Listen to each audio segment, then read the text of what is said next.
Ladies, gentlemen, and destined ones of all ages, Black Myth Wukong has been out for just a couple of days, but people are loving it, myself included. One of the more interesting sides of the game is just how rewarding exploration feels, and just how hidden multiple extremely important parts of the game are, including entire areas, with some of the best bosses also that I've seen so far, all being completely optional and missable if you don't know how to trigger them. That said, a couple of days ago, we talked about all of the secrets hidden away in Chapter 1 of this game, as well as a few of the secrets in Chapter 2, and you all seemed hungry for more in the comments. So today we're going to talk about the rest of the meaningful secrets in Chapter 2, and also a couple of secrets in Chapter 3 as well, specifically focused on the ones that result in some sort of player power gain, stat increases, gear or equipment of any kind, things like that, and especially any optional or missable bosses that are along the way. Generally, I will try to avoid anything directly obvious that is on the main story path, but sometimes those things are important enough to make note of if they are still missable. That said, we'll go in a sort of progression order, starting in the Fright Cliffs area of Chapter 2. Right behind the first shrine of Fright Cliffs, there is a glowing Buddha head statue. Interact with this and you will absorb its eye as a key item. There are 6 of these throughout the level. This is just the first one.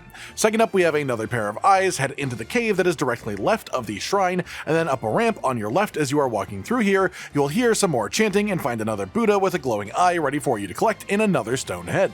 Then you want to head back out to where the shrine is, and this time you want to head up the right side here towards the set of stairs in the distance, climb up to the end point of this area, and you will find, you guess it, a third stone head with another Eye of Buddha that you can collect. From the shrine once more, this time we head in the direct forward path, not in the cave, not in the ditch either, and once again, up here, your 4th set of Buddha eyes. Now, finally, we're going to change things up a touch. We want to go back into the cave from the shrine itself through here. If you keep following it along, you will eventually find a creepy glowing rock statue. But before that, you'll be attacked by this poised stone enemy that is lit on fire and has a ton of extra health. Kill it and it'll drop the Poised Stone Spirit, which is a low chi cost spirit move that is a jumping kick that also slams the ground even if it misses. The passive effect of this, just having it equipped, is a damage increase to jump attacks and a stamina cost reduction for sprinting.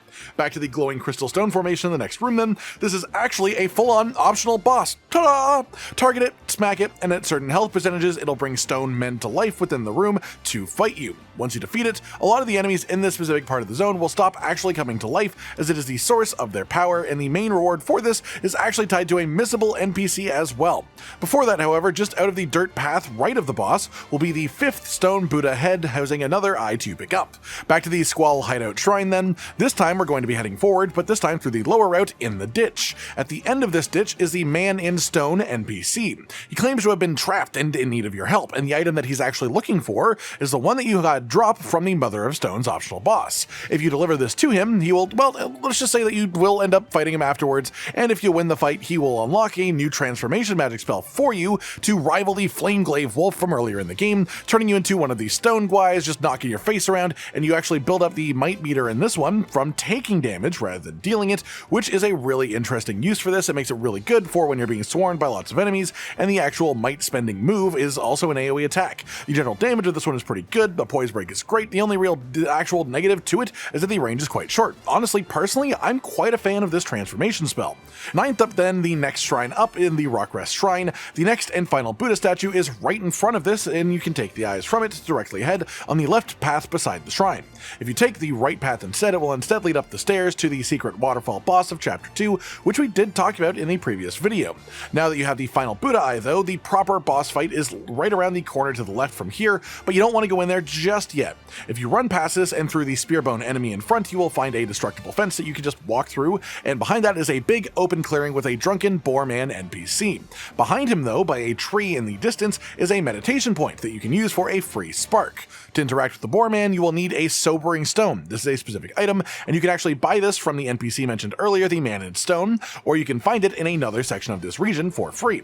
That said, back to the boss room before the fight starts, you can interact with the fallen Buddha statue head. This will put in all 6 eyes if you have collected them and spawn a special bonus boss, Shigandang.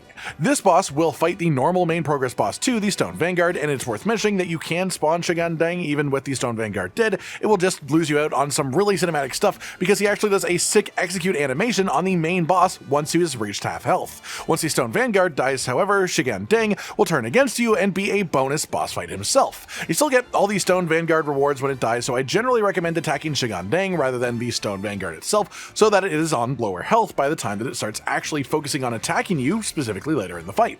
The main rewards for this one then are a Mind Core, which is great, a new Skanda key item for the later in the game, and then also an actually full-on new actual weapon, not just a upgrade in the crafting path, but a full-on separate one that you can craft, and it's a really strong one too for this stage of the game, the Cloud Pattern Stone Staff. This has 60 attack base, which is great. It gives you 30 bonus defense just for having it on, which is pretty cool too, and then the unique effect of moderate damage increase on charged smash heavy attacks, which is really neat too if you're using Smash Stance. This works great either with a sprint attack setup or with Smash style heavies, or with the Cloud Strike charged heavy variant as well. Follow the path ahead from here then, and you will find a fiery Rat Governor enemy who on death drops the Rat Governor Spirit item for your own use. This turns you into the Rat Magicians, jumping up and firing off a thunderous attack forward in a sort of like beam shot, and the passive effect increases the thunder damage that you do in general. Right behind him then, if you keep going down the stairs, is a meditation point for another free spark for your skill tree. After that, you can ride down the sandy slope downwards, and this will bring you to the Windseal Gate Shrine. Important to mention that you technically do not need to come to this shrine because the Stone Vanguard is the requirement for progress itself. You don't have to go past it, but this is where you learn an important bit of magic for your toolkit, so definitely come here. From here though, there is the door in front of you, which is the main path, or you can cross the bridge to the side through the Spearbone enemy. If you cross the bridge, at the end of the path, not too far ahead of you, you will find another missable optional boss, the gore-eyed daoist, who not only drops his own spirit as a usable item when you kill him, which is actually quite solid, it creates a red glow that increases your attack if you stand in it, and the passive effect is a moderate maximum mana increase as well, which is quite good. But on top of that, this guy is also guarding one of the plants that you can use to increase the amount of uses for your healing gourd. Now, there is the big door back down by the bridge, but we'll be coming back here a bit later. For now, we'll go to the other main path of Chapter 2 through Crouching Tiger Temple. By the temple entrance shrine, just up these stairs and left of the boss room itself, is a meditation spot for a free bonus spark that is easily missable. Past that, after you have done the main story fight in the next room here, there are actually two further ways that you can progress past what would otherwise look like a dead-end room. The fun one is that you can just run behind the arena, and there is a path out of here that leads to a whole bonus area. I've seen a ton of people miss this. I missed this first time around until I came back looking, and there is just a whole ass region behind the boss fight. The other one then we will come back to a bit later, but this new area behind the boss fight is Windrest. As you progress forward through here, you'll come across a big bridge, and then from here you want to head left up some stairs, then take a right up some more stairs, and in here in the back left of this room is a little wooden hut with a hole in the wall, and inside of here you will find a glowing vase. If you break this, then you will find the free Sobering Stone item to take back to the Boar Man. But if you already bought the item from the Man in Stone, this vase will instead award Ascension Powder. This is a legendary consumable that makes you have no stamina loss for a short duration after using, so it is honestly quite solid in its own right. If you keep heading through this area though, it's worth mentioning that eventually you will find a completely optional boss, the Tiger Acolyte. This rewards its own spirit as well for you to use in combat, which is a single high damage slash, and this has the passive effect of a 6% increase to your crit damage modifier. As you progress through this area then even further, you will find another stat increase pill, and then it will loop back around to where the Stone Vanguard boss arena is, and this is a secondary way to reach that boss. From here, let's now take a right, and this time we are taking the Sobering Stone to the Boar Man, where you saw him earlier. This interaction will move him, and he will go to the Crouching Tiger Temple. So you want to go back to that area, and now to the right side before the boss arena entrance, the opposite part from where the meditation mat was earlier, you will find the Boar Man sitting around and eating rat meat. He will ask for a Jade Lotus, which is a pretty standard plant for you to have picked up before now. They're quite common, and if you give it to him, he will return near his original position in Rockrest Flats. But we'll get back to him in a moment. I know there's just a lot of jumping around here. Instead, in the Crouching Tiger Temple, the actual boss arena itself, you now want to interact with the object by the statue itself. This will drain the blood from the arena, and a tiger's mouth will have a descending staircase to head down. I know that sounds crazy, but trust me, that's exactly what happens. This is, again, an entirely optional and missable area for you to go down, and in this corridor down here, there is a little golden chest that you can open with a sizable maximum health increase pill within it, so it's definitely worth doing even for that alone, and there is another spirit-granting enemy that you can find later here that is unmissable once you're actually on the path itself. As you come out of here though, you will enter an area with a cave on your right beside a shrine. This is the Zoo Dog NPC from the start of the chapter, and here he will let you trade monster cores for permanent stat upgrade pills, which is an incredibly potent system. Of note, a full-on massive game mechanic that is incredibly missable if you don't turn this corner. He also sells a specific item in his shop that is a recipe for actually increasing your maximum health. It's quite good. It only lasts until you die, but it's quite good for while it's active, and once you go past this area, you'll be in an open place place beside a big sand tornado. This area now rounds back to all of the other doors that we've seen so far. It goes back to the one that we talked about right before the gore-eyed daoist. It goes back to the original door by the king and prince duo fight, but in the tornado is the proper final boss of the chapter. There's still a little bit of a secret area and 3 more boss fights that you can do optionally before engaging with this. For the first of these then, you want to go back to Rock Rest Flats, the shrine over there, to actually go talk to the boar man from earlier. He will tell you that he's looking for a piece of gold. You may already have it by this point, as it is the reward for killing the first Rat Prince optional boss earlier in the chapter. The boss is in the area leading up to the Crouching Tiger Temple, and will either spawn automatically if you let the king live, or if you kill the king, then you need to use the interact prompt near the ledge at the bottom of the cave. Killing the first prince then will give you a small piece of special gold, and talking to the boar at this stage of his quest with the gold in your possession will anger him and actually turn him into the next missable optional boss fight himself. Defeat him and he will drop the unique Snout Mask Helmet, which has a unique effect boosting attack for a short duration after drinking from your gourd, but simultaneously also lowering your attack if you go a long time without using it, which is pretty funny too. As well, he will then move us forward and bring you to the full-on secret area of Chapter 2, the Kingdom of Sahali. I don't want to spoil this one now that I've actually brought you here, but let's just say that there are 2 optional missable bosses within this place along a very straightforward path from here.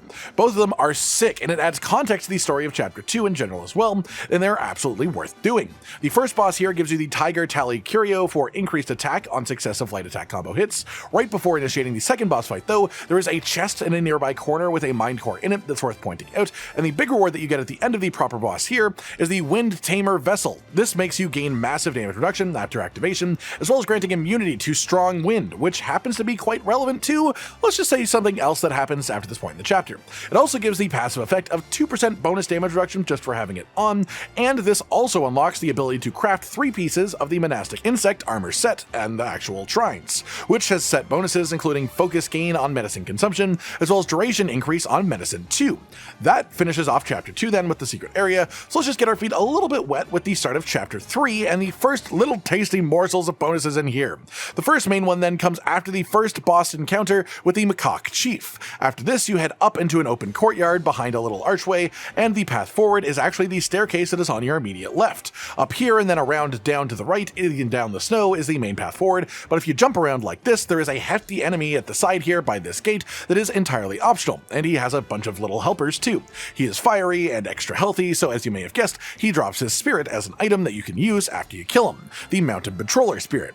This is a leaping slash attack with the passive effect of increasing crit chance on jump heavy attacks. Then past that, our final entry today is incredibly missable but solid as an item at the Mirror Shrine, which is the next shrine that you get, but you actually have to do this after you defeat the main boss of the area, which is very hard to miss the boss itself, but after the fight you get zumped over to a new place automatically, so you may not think to come back here afterwards. However, if you do, and then you follow the frozen lake itself around to the right side, it is a relatively long walk, but eventually you will see a tree in the distance here. Under this tree is a chest with the stranded loong's whisker soak, and this increases the duration of your next use of immobilize after each gourd use, which is honestly a really genuinely quite neat soak for the right build actually set up around it. That just about does it for today then, everyone. The entire rest of Chapter 2's important secrets, as well as just a bit of a teaser entry into Chapter 3 as well. I hope you've enjoyed this, and hopefully it helps you out in experiencing the full journey of becoming the Monkey King yourself. Like if you liked the video, subscribe to the notification bell for more, and most importantly, ladies and gentlemen, until next time, stay sweet. Josh, Cotton, and Hollow with the videos, dropping the humor like a hammer on your tippy toes, bringing entertainment on a daily arrangement to take our insanity and turn it into entertainment. Yes, I said entertainment twice, to reiterate that it is nice to look into your faces on a mostly daily basis when you let us in your homes to make the whole world a stage. Goodbye.